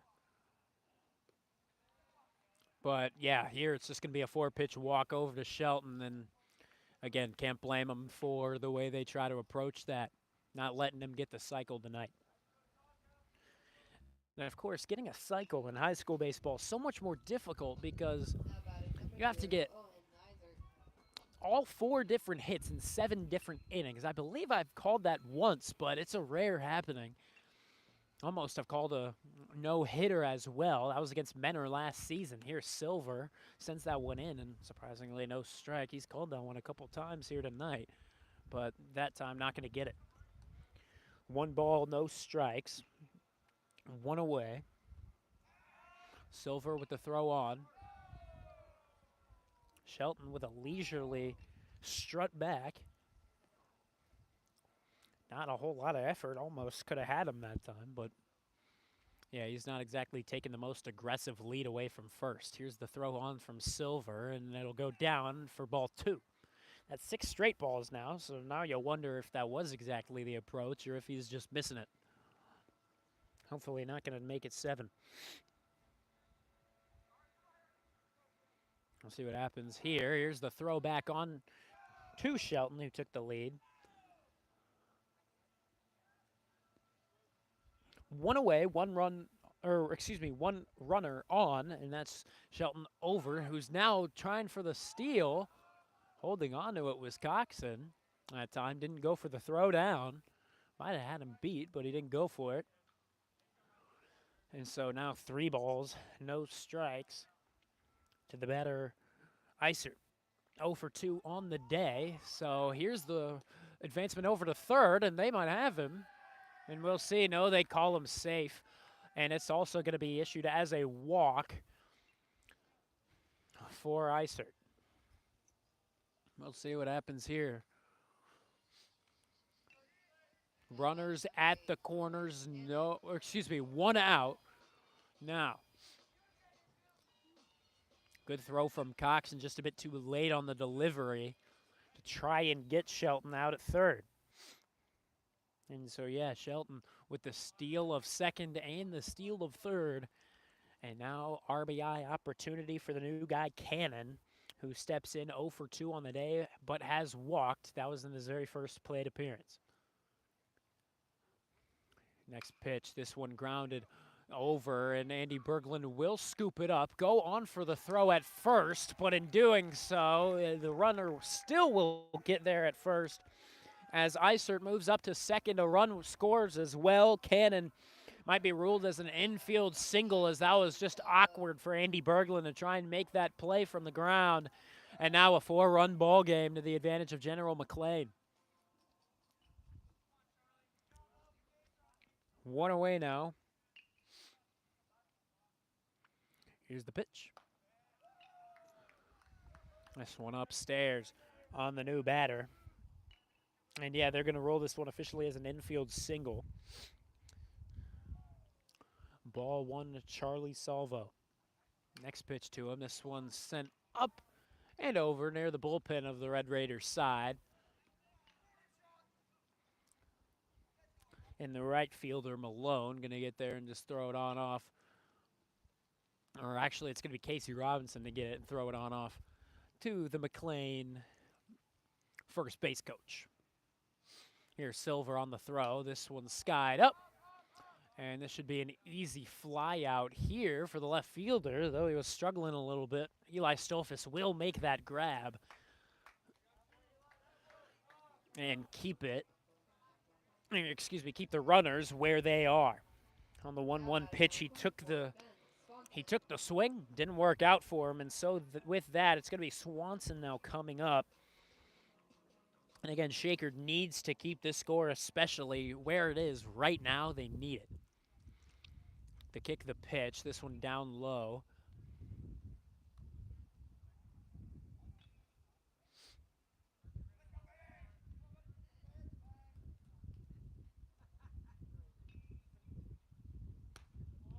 And now here, another strike call that just kind of rainbowed its way in. Of course, not like a bad pitcher could have it be, where it just floats on in. No, it just dropped when it needed to, and so unable to make good judgment was the hitter. This time it's going to miss. So Swanson, who's 1 for 3 on the day, has worked it to a 2-1 count. And here, Coxon misses it. Now the throw on the third almost jumped out of the grasp of Isaac Lazar, but he makes the leap and grab. And yikes. Runners now advance up to second and third. And Shaker Heights struggling here at Crosley Field, specifically from things like the pitching standpoint and the hitting standpoint. Next offering here from Silver, and it'll get to Isaac Lazar. Lazar double pumps. Here's the throw, just in time. Over at first, it'll go as out number 3, and so the side is retired, but 1 run given up to General McLane, and they extend that lead from 3 just by 1 up to 4, and it's a 7-3 ball game. Shaker has 6 more outs to work with to try and even things up. Thank you very much for tuning in. We're going to take a break here in the middle of the 6th.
Casey Robinson, who was the starting pitcher out there for the Red Raiders defense, now comes out on offense, and he's going to be here, the leadoff guy for the bottom half of the 6th inning.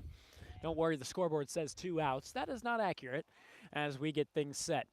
Casey Robinson in the left-handed hitter's box up against a righty pitcher. Strike called on him.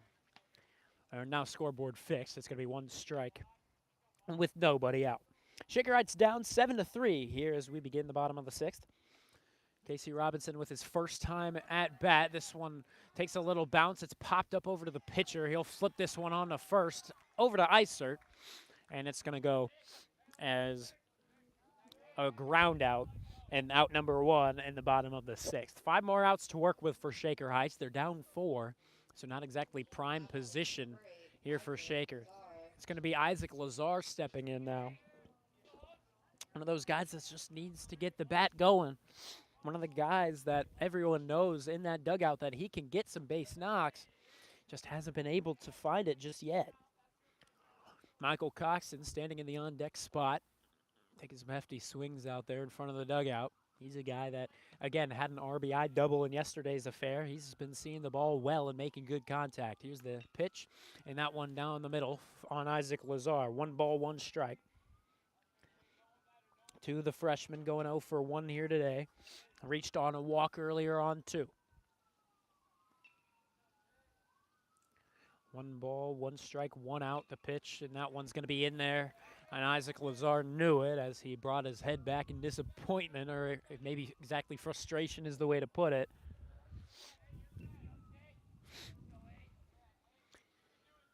And now it's time with the 1-2 count with 1 away. Shaker Heights needs to get something going out here in the later innings. They have not been able to find too much on the scoreboard in the late innings over these past couple of games. And here the umpire says strike 3 is ruled on Isaac Lazar. He'll give a little light fist bump to Michael Coxon, as Coxon is one of the guys that we need to clutch up here in the moment.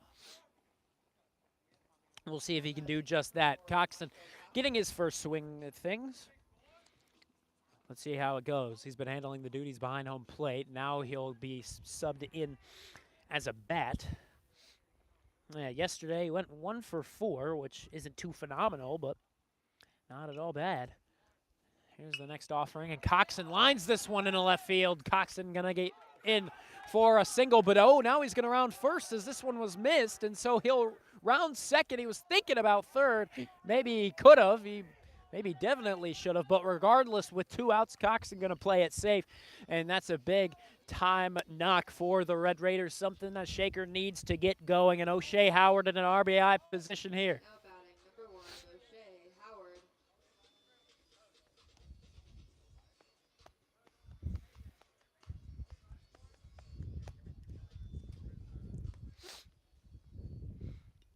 Two outs with O'Shea Howard in at the batter's box.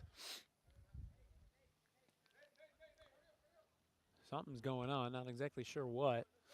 Looks like we're getting a pinch runner. Indeed, it's going to be Nate Landever, to the courtesy of the catcher, because he's going to have to go get his gear on.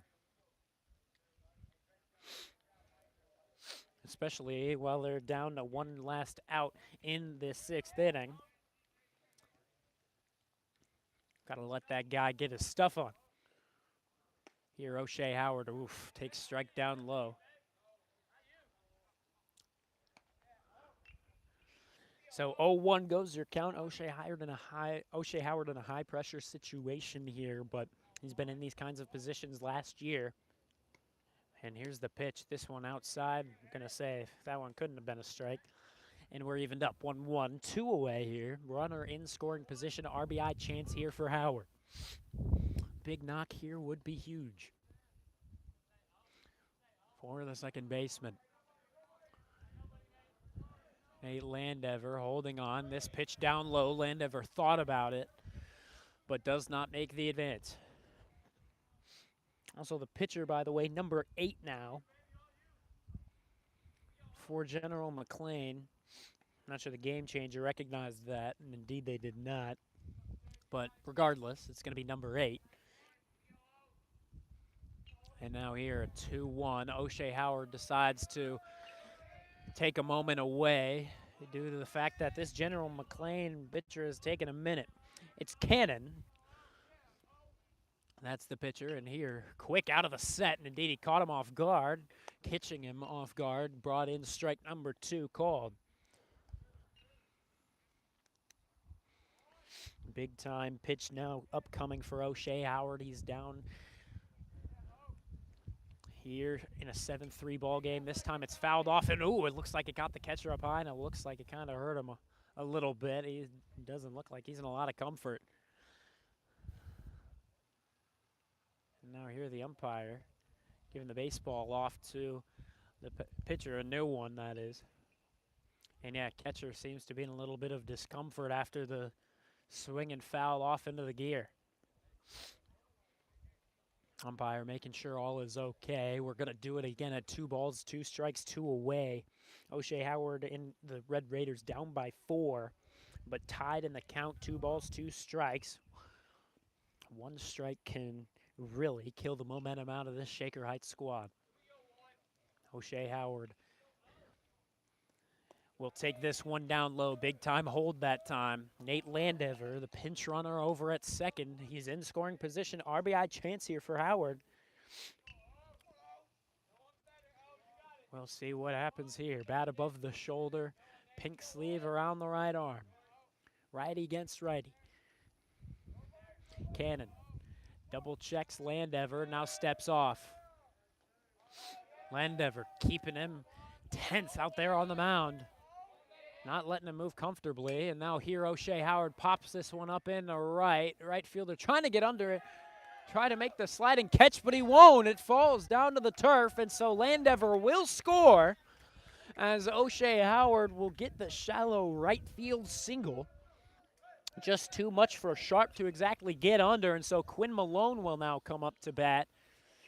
And this is big-time stuff here for Quinn Malone, 0 for 2 on the day. But, again, they're going to need a knock out of him here as Shaker brings this one once again to a 3-run lead. But they need more, of course. Or, excuse me, a 3-run lead for General McLane. So they're still down by 3. Here, first pitch to Malone. Oh, that looked outside and low, but going to be ruled as strike 1. Again, umpire not the most consistent here tonight. But again, high school baseball holds that sometimes. 0-1 delivery. That's going to be down low, no question about it. O'Shea Howard took a lead off of first that the catcher didn't like. Swanson faked a pump over to first, but he doesn't actually release it off. Malone takes a moment off of the plate. Taking a moment. He'll deal right back in. The lefty without batting gloves, a rare happening in high school baseball. Here, he'll take a big swing at it. It'll get on by him. And it'll go to 1-2. O'Shea Howard still over at first. Got the RBI knock that time to deal in Nate Landever from second. Quinn Malone trying to get another knock to keep the 2-out rally alive. And this one called strike 3 on the outside. Again, the referee calling a lot of these outside and inside stuff. Really rough. And now here, we work our way into the 7th inning. 3 more outs each to come, and Jeremy Silver is going to be the man returning to the mound. Shaker Heights needing to keep this one at a 3-run deficit, or else they're going to have a tough time getting back in the final inning for a big-time comeback. Shaker Heights down 3 as we enter into the 7th and final inning. Thank you very much for tuning in. Vaughn Ullum on the call. We'll be back with you.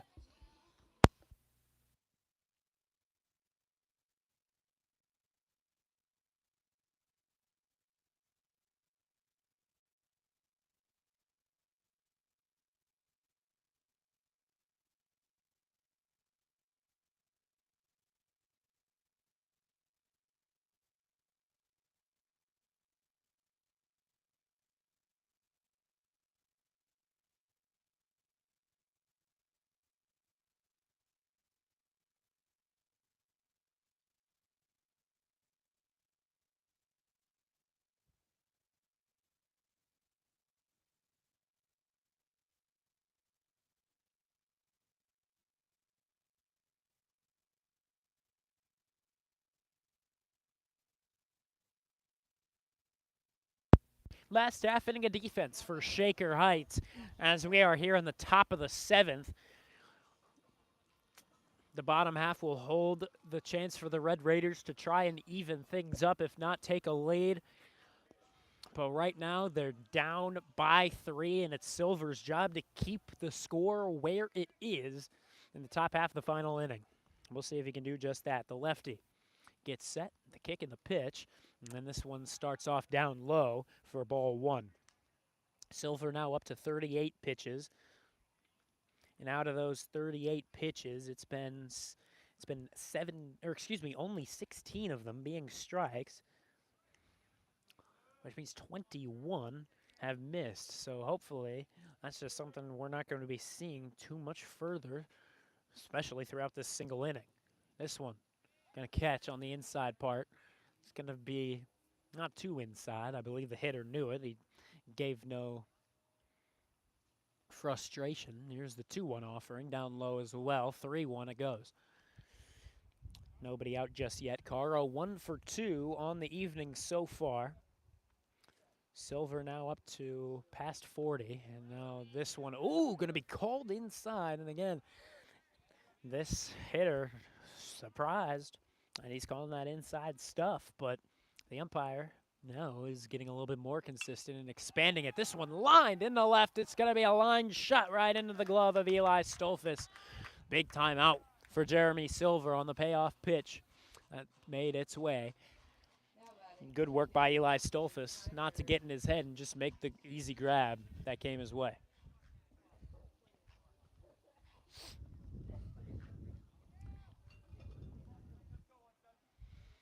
So now Jeremy Silver with 1 out to his name here in the 7th inning. This one's skied up into the netting. Michael Coxon going to grab it near the backstop. Go and deliver it back off to Silver. 0-1 goes your count as we begin things off with Kaiser's 1 for 3 on the day. Shaker Heights down 3. Silver needs to keep it there. This one in the dirt. Good work by Coxon. Keep it in front of him, though, this time without any base runners. It'll be all right regardless. Shaker Heights, again, just continue to be out hit, and when they do, it tends to be a little streaky. They don't tend to consistently have hits throughout the game. It's either as we saw in the 3rd inning, where they got 3 runs. Other than that, not a whole lot. And here, General McLane with a shot this time. It will find the gap in between the shallow left field. And so now double play opportunity, but at the same time, we're yet to see Shaker Heights turn 2. Swanson's going to be the new hitter out for General McLane. He's got a runner on first in the form of Kaiser. We'll see if he decides to steal. Can't imagine they're too content with their lead either, but we'll see. Here's the pitch from Swanson. Oh, that got him up high.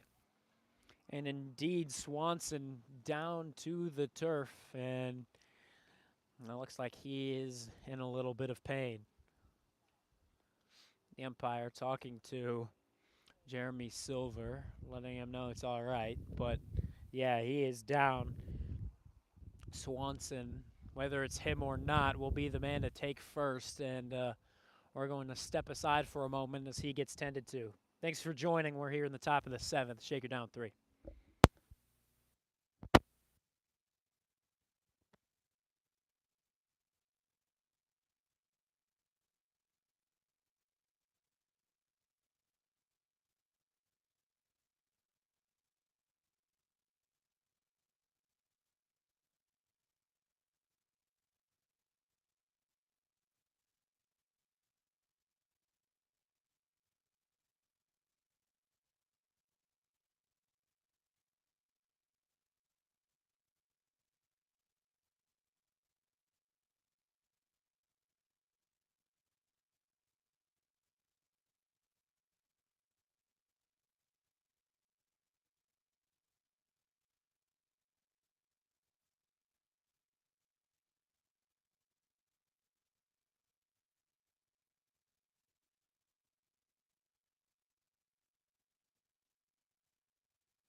Swanson making his jog off to first. Jeremy Silver on the first base line going to make sure everything's all right. Maybe a little apology, of course, as well. But, of course, this is the kind of thing that can really get a pitcher riled up. Of course, a hit by pitch that moves a runner into scoring position with only one away. That's something that can hurt you, but this is a grounder over to first. Robinson going to flip on to Silver, who gets there first, and that's going to be out number one. Will move in runners into two scoring positions. The runner goes to third, runner goes to second. Kaiser at third, Swanson over at second. So with that, Kellen Shelton back up.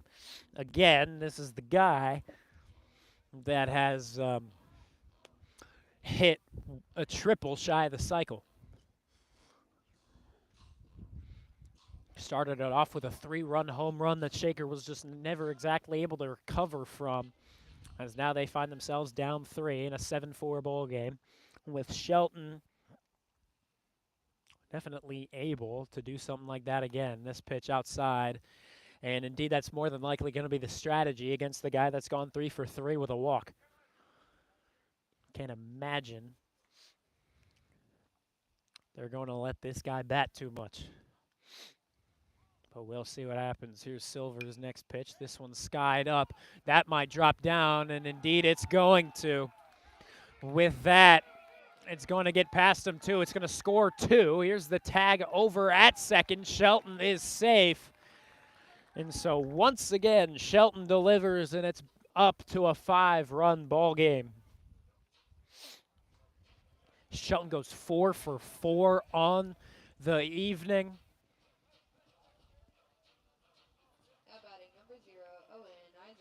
Surprised they delivered the pitches to him.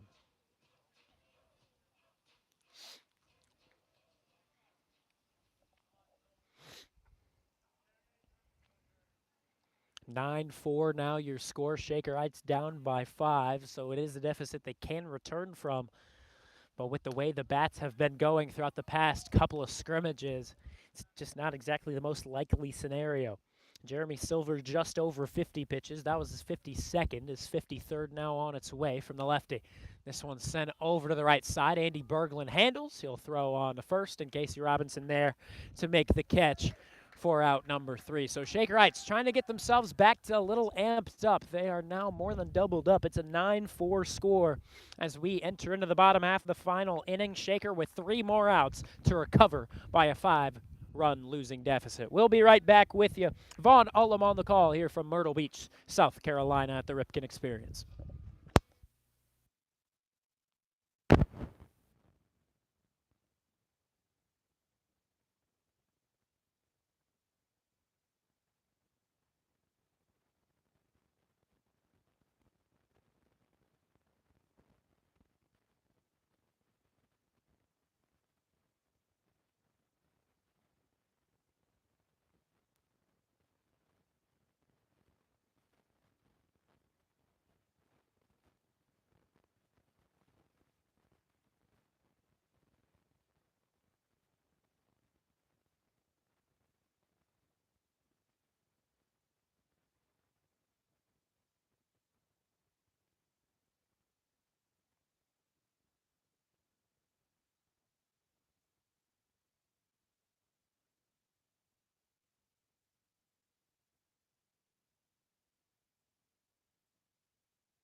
Andy Berglund out to lead things off in the bottom half of inning number 7. Comeback time is now. 3 more outs to work with for Shaker, 5 runs to make up. And here, first pitch down low with Cannon, still the right-handed pitcher, dealing. Andy Berglund, righty as well, so not the matchup you want, but the matchup they're going to have to work with. 3 righties in the order here. Andy Berglund skies this one up into the dark sky. This one going to fall, but it's going to fall fair? No, they rule it just foul, and so Berglund going to be coming right back.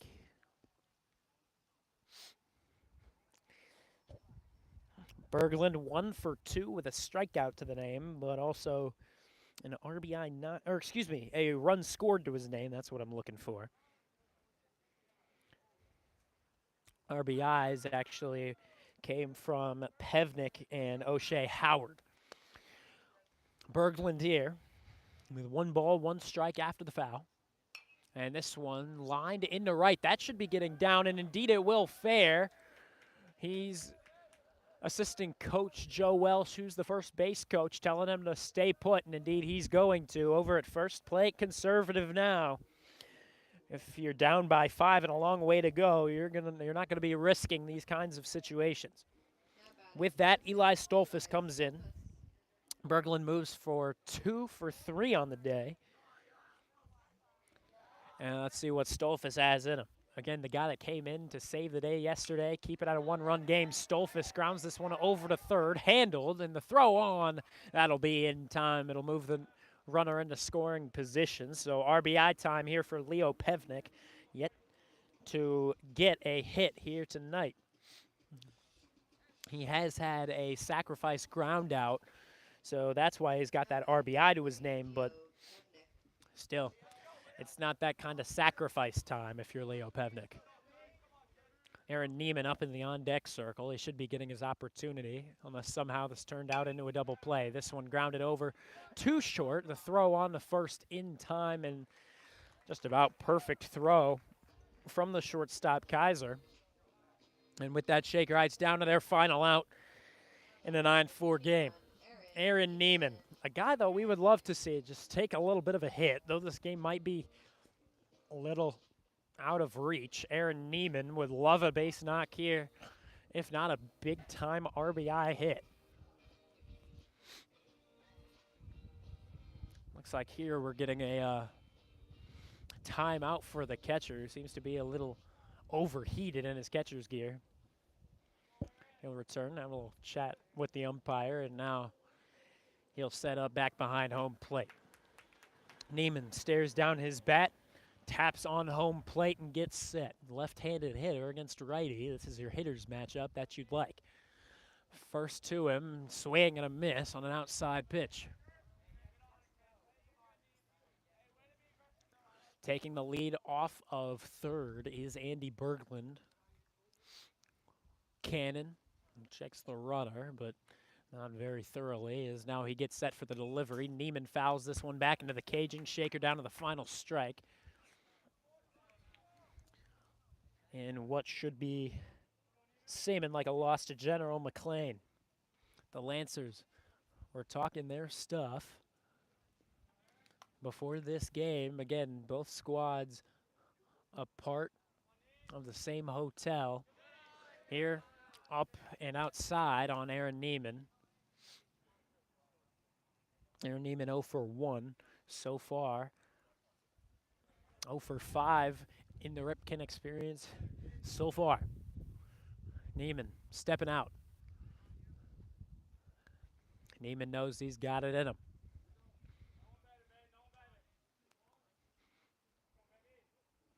The 0-2, or excuse me, the 1-2 pitch on its way. This one down low. Umpire lets it go to a 2-2. 2 balls, 2 strikes, 2 outs, runner on third. For Aaron Neiman, guy that needs to get going. And we'd love it for him to get into it in scrimmage. But here he takes a half-hearted swing, fooled by strike 3. And there is the final out of the ball game. Shaker Heights goes down on another strikeout, and they were struck out 13 times throughout the night. A couple guys going out twice, and that's guys like Leo Pevnik, Aaron Neiman, and Wesley Holmes. And Quinn Malone. All 4 guys striking out twice, and that's just not something you allow in games moving forward. And now here, I'll hop back in front of the camera here. Thank you very much for tuning in here from the Ripken Experience in Myrtle Beach, South Carolina. Shaker Heights here today, unable to get the victory as they did yesterday. 5-4 was your final in yesterday's game. Here today, 9-4. Today they're on the losing side. And mainly it's the matter of bats. And what I mean by that is they gave up a lot of hits to the other side, while Shaker Heights was still held back to, I believe it was about 6 hits. And even though 6 hits can get the job done here in high school ball, especially if you're up against a tougher team like General McLane, you just got to get the bats going, and especially you got to put it in play. When you got the double-digit strikeouts, typically that's just not going to be getting it done, specifically when they're playing in games against GCC opponents later down the road in the regular season. So Shaker Heights baseball still has one more game to go here in Myrtle Beach. Softball as well has one more game to go. We're going to be covering softball tomorrow. Then we're going to be covering baseball the day after that. Tomorrow we should be on the air at about 3:45 in the afternoon. Then the next day it should be, I believe it's about 4 o'clock for Shaker Heights the day following. But anywho, we're going to be signing off here from Myrtle Beach. Thank you very much for tuning in. 2 games here today, all under perfect conditions under the lovely South Carolina skies. Hope you enjoyed the coverage here, and thank you very much for tuning in. Vaughn Ullum on the call. We'll see you tomorrow with some more softball action.